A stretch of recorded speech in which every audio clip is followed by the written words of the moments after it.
Speed thrills but kills అని చాలా చోట్ల రోడ్డు పక్కన మనకి సైన్ బోర్డులు కనిపిస్తుంటాయి. కానీ ఎవ్వరూ దాన్ని పట్టించుకోరు.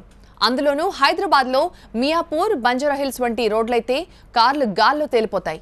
తాజాగా సంగారెడ్డి నుంచి కుకట్పల్లి వైపుగా వెళ్తున్న కార్ మియాపూర్ అల్విన్ చౌరస్తాలో తెల్లవారుజామున డివైడర్ను ఢీకొట్టింది.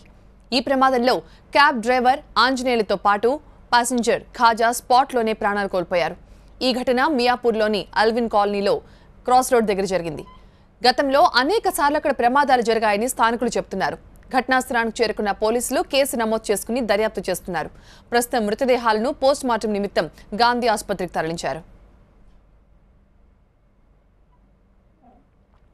మియాపూర్లో యాక్సిడెంట్ కి సంబంధించిన మరింత సమాచారాన్ని మా ప్రతినిధి రంజని అందిస్తారు. ఈ తెల్లవారుజామున మియాపూర్ ఆల్విన్ చౌరస్తాలో ఒక కారు బీభత్సం సృష్టించింది. ఆ కారు ప్రమాదంలో 2 వ్యక్తులు అక్కడికక్కడే మృతి చెందినట్లుగా కూడా తెలుస్తుంది. ప్రస్తుతం మన ప్రమాదం జరిగిన కారు ఇదే TS09UA6785. అంటే ఇది క్యాబ్ నెంబర్ ప్లేట్ ఉంది. కారు యొక్క ముందు భాగం పూర్తిగా కూడా డ్యామేజ్ అయిపోయింది. అది చూడొచ్చు, ఎక్కడైతే అది డివైడర్ను ఢీకొందో ఆ డివైడర్ పూర్తిగా లోపలికి చొచ్చుకుపోయి అంతవరకు కూడా ఇంజిన్ పూర్తిగా డ్యామేజ్ అయిపోయింది కూడా మనం చూస్తున్నాం. అంటే అతి వేగంగా కారు రావడం వల్ల ఈ ప్రమాదం జరిగింది అని అయితే ప్రాథమికంగా నిర్ధారణకు వచ్చారు. అయితే వాళ్ళు చనిపోయిన 2 వ్యక్తులు ఎవరు అనేది మాత్రం వాళ్ళ ఐడెంటిటీ ఇంతవరకు తెలియలేదు. కానీ ఒకటి మాత్రం చాలా స్పష్టంగా తెలుస్తోంది, వాళ్ళిద్దరూ కూడా క్యాబ్ డ్రైవర్లు అయి ఉండొచ్చని.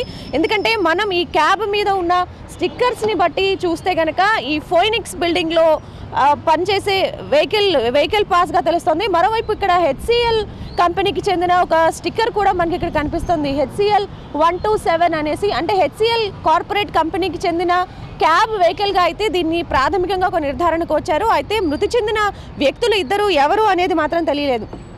పూర్తిగా లోపల భాగాన్ని చూస్తే మాత్రం ప్రతిదీ కూడా పూర్తిగా డ్యామేజ్ అయిపోయింది. దీన్ని బట్టి ప్రమాద తీవ్రత అనేది ఎంత అనేది కూడా మనం ఒక అంచనా వేసుకోవచ్చు. హై స్పీడ్తో వాహనం వస్తుంది అని అయితే మనం చాలా స్పష్టంగా ఈ ప్రమాదాన్ని బట్టి చూడొచ్చు. ఇక్కడ నుంచి మనం ఆ డివైడర్ని చూపించే ప్రయత్నం కూడా చేస్తాం. మనం ఎక్కడైతే ఆ డివైడర్ కనిపిస్తుందో ఆ డివైడర్ని ఢీకొనడం జరిగింది.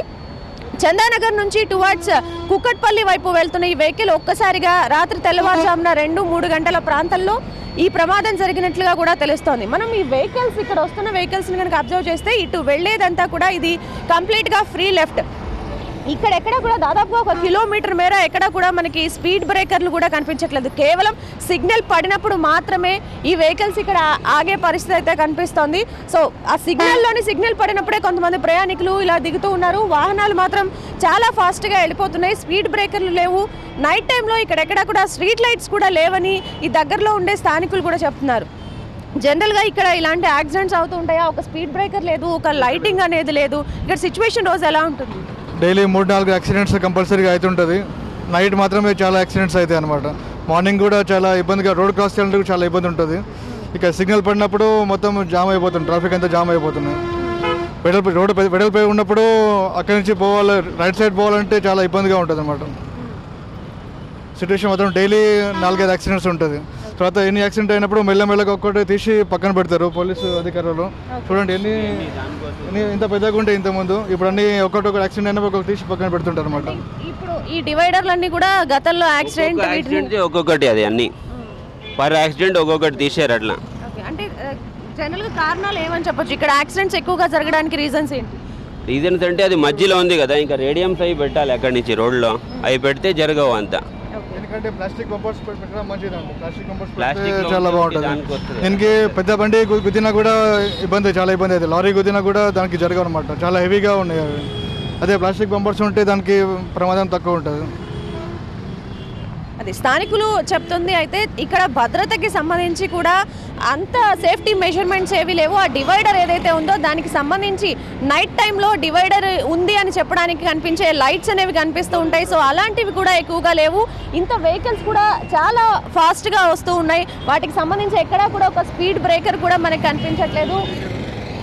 సో ఇక్కడ మనకి ఒకటి ఆ మ్యాన్ హోల్ కి సంబంధించి ఒక బంపర్ లాంటిది ఒక హైట్ గా ఒకటి కనిపిస్తుంది. సో అది కూడా కొంచెం ఇక్కడ డేంజర్ గానే కనిపిస్తుంది. ఏవైనా సరే వెహికల్స్ వచ్చేటప్పుడు నైట్ టైం అది కనిపించకపోయిన సందర్భంలో ఒక్కొక్కసారి దాన్ని గుద్దుకొని వెహికల్ జంప్ అయ్యే సిచ్యువేషన్ కూడా కనిపిస్తుంది. మొత్తంగా ఈ ప్రాంతం అయితే కొద్దిగా యాక్సిడెంట్లు ఎక్కువగా అవడానికి అవకాశం ఉన్న ప్రాంతంగా అయితే మనకు కనిపిస్తుంది. నిన్న రాత్రి జరిగిన యాక్సిడెంట్ కూడా దానికి ఒక ఉదాహరణగా చెప్పుకోవచ్చు. ఏది ఏమైనా అతివేగం మరొక 2 వ్యక్తుల్ని బలిగొంది అనే చెప్పాలి. వాళ్ళిద్దరూ ఎవరు అనేది మాత్రం ఇంతవరకు డీటెయిల్స్ కూడా తెలియలేదు. ప్రస్తుతానికి ఆ 2 మృతదేహాలని కూడా గాంధీ ఆసుపత్రికి పంపించారు. అక్కడికి వెళ్ళి ఎవరైనా బంధువులు వస్తారా, వాళ్ళ సైడ్ నుంచి ఎవరైనా వస్తే వివరాలు సేకరించే పనిలో ప్రస్తుతానికి పోలీసులు నిమగ్నమై ఉన్నారు. కెమెరా పర్సన్ విశ్వరూప్తో Ranjani, TV9 Allwyn cross road నుంచి.